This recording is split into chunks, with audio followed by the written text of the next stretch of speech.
ప్రియమైన వర్లారా, ప్రభు అయిన యేసుక్రీస్తు నామములో అందరికీ వందనాలు.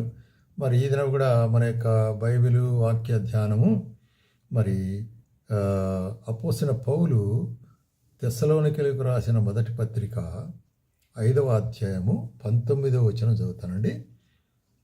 5వ అధ్యాయం 19వ వచనం, చిన్న వచనం. ఆత్మను ఆర్పకుడి. ఇక్కడ అపోస్తలుడైన పౌలు కొన్ని ముఖ్యమైన విషయాలు చెప్తూ, ఎల్లప్పుడూ సంతోషంగా ఉండుడి, ఎడతెగక ప్రార్థన చేయుడి, ఎడతెగక కృతజ్ఞత చెల్లించుడి మరి చెప్తూ ఆత్మను ఆర్పకుడి అంటాడు. ఆత్మను అంటే పరిశుద్ధాత్మను ఆర్పకుడి. ఆత్మను ఆర్పుట అంటే ఏంటి అర్థం అంటే, ఇక్కడ మనం అర్థం చేసుకోవాల్సింది ఆత్మను దుఃఖపెట్టకుడి అనేటువంటి కార్యం. ఎప్పుడు పరిశుద్ధాత్ముడు మనల్ని దుఃఖపడతాడు అంటే, ఎప్పుడైతే మనం పరిశుద్ధాత్మనికి విరోధముగా, దేవుని వాక్యానికి విరోధముగా మనం మాట్లాడతామో, నడుచుకుంటామో, కార్యం చేస్తామో, అప్పుడు పరిశుద్ధాత్ముడు దుఃఖపడతాడు. ఈ పరిశుద్ధాత్ముడు దుఃఖపడతాడు అంటే అర్థం ఏంటంటే, ఇది విశ్వాసులకు ప్రత్యేకంగా రాసినట్టు కార్యం. విషయం ఏంటంటే, మనం ఎప్పుడైతే యేసు ప్రభువును అంగీకరిస్తామో, మారు మనసు పొందుతామో, రక్షించబడి ఆయన పరిశుద్ధాత్మ మనలో ఉంచుతాడు. కాబట్టి పరిశుద్ధాత్మ ఎప్పుడైతే మనలో ఉంచుతాడో, ఆ పరలోక ఆనందం మనం రుచి చూస్తాం. ఈ పరలోక ఆనందం మనకు రుచి చూపించేది పరిశుద్ధాత్ముడు, హిస్ ప్రజెన్స్. కాబట్టి ఈ పరిశుద్ధాత్ముడు మనలో నివసిస్తున్నాడు. కాబట్టి దేవుని వాక్యం చెప్తుంటే, మీరు దేవుని ఆలయమై ఉన్నారనియు మీ దేహం పరిశుద్ధాత్మక ఆలయం అనేదని మీరు ఎరుగరా అంటాడు. కాబట్టి పరిశుద్ధాత్మ, ఈ పరిశుద్ధాత్మని దుఃఖపరచకుడి అనే ఆర్పకుడి అంటే, ఉదాహరణకు ఈ పరిశుద్ధాత్ముడు ఎప్పుడు దుఃఖపడేవాడుగా ఉంటున్నాడు, ఏ విధములుగా దుఃఖపరచబడేవాడుగా ఉంటున్నాడు అంటే కొన్ని విషయాలు మనము పరిశుద్ధ గ్రంథంలో చూస్తాము. చూడండి, మరి యెషయా గ్రంథము 63వ అధ్యాయము 10వ వచనం. యెషయా గ్రంథము 63వ అధ్యాయం 10వ వచనం. రైట్. ఆయన వారు తిరుగుబాటు చేసి ఆయన పరిశుద్ధాత్మను దుఃఖింపజేయగా ఆయన వారికి విరోధి ఆయను, తానే వారితో యుద్ధము చేసెను.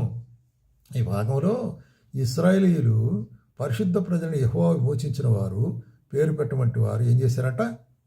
తిరుగుబాటు చేసినారు. కాబట్టి దేవుడి ప్రజలు తిరుగుబాటు చేసినప్పుడు పరిశుద్ధాత్మ దుఃఖం పొందేదిగా ఉంటుంది. కాబట్టి తిరుగుబాటు చేయటం అంటే ఆయన వాక్యం నుంచి విరోధంగా నడుచుకుంటా, వాక్యానికి లోబడకుండా ఉండట, ఆయన ఆజ్ఞలు మీరిపోవట, ఇవన్నీ తిరుగుబాటు.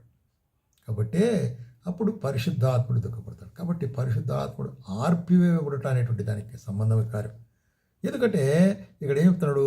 తమలో పరిశుద్ధాత్మ ఉంచినవాడు వాడే, ఆయనే పరిశుద్ధాత్మ ఉంచినవాడు అనేటి కార్యానికి. కాబట్టి దేవుని పరిశుద్ధాత్మ మనలో ఉంటుంది. కాబట్టి ప్రేమ సోదర సహోదరి, మరి తిరుగుబాటు చేసి ఆయనకు విరోధముగా మాట్లాడి, తిరుగుబాటైన కార్యాలు చేసి, ఆయనకు విరోధమైన కార్యాలు చేస్తే పరిశుద్ధాత్ముడు దుఃఖపడతాడు. అప్పుడు దేవుడు మన ఎందుకు సంతోషించడు. అట్లాగే మరి మత్తయి సువార్త 12వ అధ్యాయంలో యేసు ప్రభువు చెప్తా, మత్తయి సువార్త 12వ అధ్యాయము 31వ వచనం. 12వ అధ్యాయము 31వ వచనం. కాబట్టి నేను మీతో చెప్పినదేమనగా, మనుషులు చేయు ప్రతి పాపము దూషణయు వారికి క్షమింపబడును కానీ ఆత్మ విషయమై దూషణ పాలు చేయటం క్షమాపణ లేదు. కాబట్టి మనుషులు చేసేటప్పుడు ఇక్కడ ఏం చెప్తున్నాడు? ఎందుకు ఈ మాట చెప్తున్నాడంటే, యేసు ప్రభువుని వారు బయల్జుబూలు అన్నారు. అంటే మరి దయములకు అధిపతి కాబట్టి దయములు వెళ్ళగొడుచుంటున్నాడు. ఎంత గొప్ప నింద వేసినారు. అప్పుడు యేసు ప్రభు వారికి ఆన్సర్గా ఏం చెప్తాడంటే, నేను దయములకు అధిపతిని, దయములు వెళ్ళగొడతామంటే అప్పుడు మీ కుమారులు శిష్యులు వెళ్ళగొడుతున్నారు, వాళ్ళు ఎవరు? కాబట్టి అర్థం చేసుకోవాల్సింది ఏంటంటే, మీరు విరోధంగా మాట్లాడకూడదు. కాబట్టి నేను మీతో చెప్పినది ఏమనగా, మనుషులు చేయు ప్రతి పాపమునకు దూషణకు, కాబట్టి మీరు దూషణ పాపం చేసి క్షమాపణ అయితే పరిశుద్ధాత్మ దూషించవద్దు. పరిశుద్ధాత్మ దూషిస్తే మీకు పాప క్షమాపణ లేదు అంటాడు. అందుకొరకే మరి పరిశుద్ధాత్మ. అలాగే మార్కు సువార్త 3వ అధ్యాయం 9వ వచనంలో ఇదే మాట అంటాడు. ఇదే సందర్భం ఇక్కడ కూడా 9వ వచనంలో ఏమంటున్నాడు? మరి మార్కు సువార్త 3వ అధ్యాయము 29వ వచనంలో చెప్పే మాట ఏంటంటే, పరిశుద్ధాత్మను దూషణ చేయనప్పుడు, పరిశుద్ధాత్మ విషయం దూషణ చేయవాడు ఎప్పుడునూ క్షమాపణ పొందక నిత్య పాపము చేసిన వాడయ్యుండునని మీతో నిశ్చయముగా చెప్తున్నాను. కాబట్టి మరి పరిశుద్ధాత్మను దూషించడం అనేటువంటిది గొప్ప పాపము అనేటువంటి కార్యాన్ని మనకి ఇక్కడ బయలుపరుస్తుంది అనమాట. అట్లాగే మనం చూస్తుంటున్నాము మరి అపోస్తల కార్యములు 5వ అధ్యాయంలో, అపోస్తల కార్యం 5వ అధ్యాయంలో ఇక్కడ ఒక సందర్భం ఉంటుంది. ఇక్కడ ఏముంటుందంటే అననీయ అనే ఒక మనుషుడు తన భార్య అయిన సపీరాతో కలిసి పొలాన్ని అమ్మి ఇది మనంతా తీసుకుపోయి దేవుని ప్రజలకు లేక అపోస్తలులకు ఇవ్వాలనుకుంటారు. రైట్, అట్లనే వెళ్ళి అమ్మినారు. అమ్మిన తర్వాత వాళ్ళకి ఏమైందో కానీ ఆ వెలలో కొంచెం దాచిపెట్టి మిగిలిన దాన్ని తీసుకుపోయి ఏం చేస్తాడు, పేతురు దగ్గరికి తీసుకుపోతారు. అపోస్తలకు పెద్ద ఆయన కదా పేతురుది.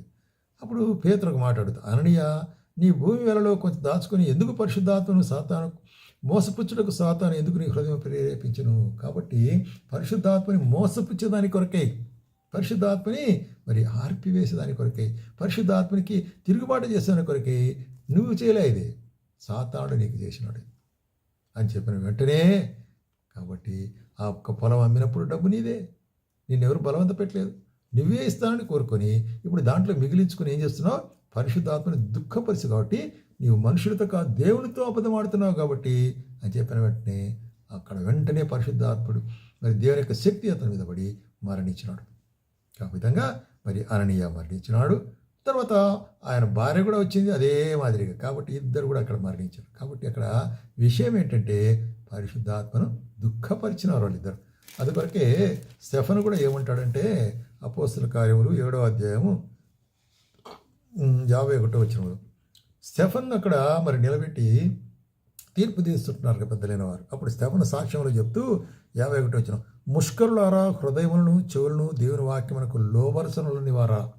కాబట్టి మీ హృదయము మీ చెవులు దేవుని వాక్యానికి విరోధంగా ఉంటున్నాయి. మీ పితరులు వలె మీరును ఎల్లప్పుడూ పరిశుద్ధాత్మను ఎదిరిస్తుంటున్నారు. అంటే దేవుని వాక్యాన్ని ఎదిరించడం అంటే పరిశుద్ధాత్మను ఎదిరించడం అనేది క్లారిటీగా అర్థం చేసుకోవాలి. దేవుని వాక్యం యొక్క నియమాలను, దేవుని యొక్క కట్టలను ఎదిరించుట అంటే పరిశుద్ధాత్మను ఎదిరించుట. ఆ విధంగా ఎవరు, మీ పితరులు, ఇశ్రాయేలుతో చెప్తున్నాడు, మీ పితరులు అట్లాగే చేసినారు, ప్రవక్తలు హింసించినారు. ఇంకా చూసినట్టయితే మరి ప్రతి ఒక్కరిని వాళ్ళు దుఃఖపెట్టారు. కాబట్టి మీరు అట్లాగే చేస్తున్నారే, ఎంత మరి ప్రమాదకరమైన కార్యమని హెచ్చరిస్తాడు మరి స్టెఫన్ అక్కడ చూసినట్లయితే. అట్లాగే అదే మరి ఎఫెసీయులకు రాసిన పత్రికలో ఏమంటాడు అపోస్తలుడైన పౌలు చెప్తూ 4వ అధ్యాయము మరి 4వ అధ్యాయము 30వ వచనంలో ఏం చెప్తుంటాడు ఇక్కడ, దేవుని పరిశుద్ధాత్మను దుఃఖపరచబడి విమోచన దినం వరకు ఆయన యందు మీరు ముద్రించబడి ఉంటున్నారు. కాబట్టి దేవుని మరి పరిశుద్ధాత్మను దుఃఖపరచకూడదు అంటాడు. ఎట్లాగా మరి మన యొక్క మాటల ద్వారా, మన కార్యముల ద్వారా ఆయన దుఃఖపరచకూడదు, ఆయన ఆజ్ఞనిచ్చారు. అందుకొరకు ఇక్కడ ఏ దుర్భాషను మీ నోటి నుండి రానియకుడి, పరిశుద్ధాత్మను దుఃఖపరచకుడి అంటాడు. కాబట్టి సకల దుష్టత్వమును విసర్జించుడి అంటాడు. కాబట్టి పరిశుద్ధాత్మను దుఃఖపరచుట అంటే దేవుని వాక్యమును తృణీకరించుట అనే కార్యం.